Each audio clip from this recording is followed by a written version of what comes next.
Harvesting and reusing water are not foreign concepts.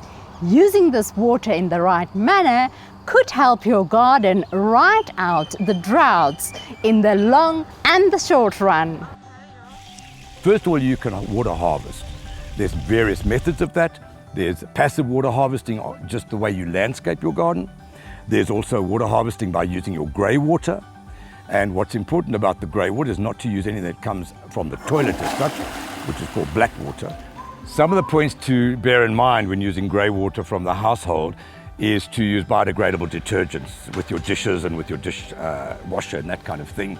And then also that when you're putting it into your garden, not to use it in the same place all the time. Move it around, and I wouldn't suggest that you actually use it on vegetables if you can help it. Another important factor with the household water is to try and reduce any fat and grease and that sort of stuff that comes out from the kitchen. When watering your garden or when it rains, chances are a lot of the water just runs off, ending up in the stormwater system. Passive rain and stormwater harvesting addresses this and can help watering one's garden in a more sustainable manner. It has all to do with the landscaping below the plants, which in essence mimics nature. So passive stormwater harvesting is about designing the landscape in order for the runoff to slow down, giving the water a chance to percolate into the ground, opening up the soil profile and bringing life to the soil. The deeper that water goes in, you actually will raise the water profile in your garden over time. Of course, it does take time to establish. It may take up to 3 seasons to really start having a proper impact on your property, but the immediate impact is that you are slowing your runoff, stopping soil erosion on your property, which is going to further worsen the drought conditions in your garden.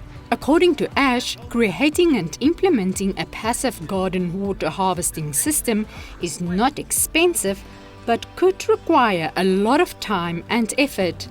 Luckily, putting the basics in place is quick and easy, with benefits starting the next time you water your garden.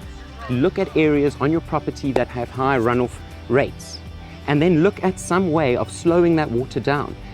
Whether it's building a little retainer wall out of rocks, using compost and mulch so that when that water flow comes, it pools up. The idea is to create lots of little pools, slow the flow of water down and allow it to go into the ground. Another example, if you've got a slope, you don't want the water to run off your bed. That's a waste of water.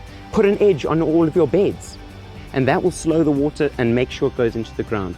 But eliminate water flow as much as possible, and that's really the key. In the meantime, while waiting for the big rains, one can kickstart the harvesting process by using grey water and watering gardens as water restrictions allow. Marisa de Klerk, Joburg Today.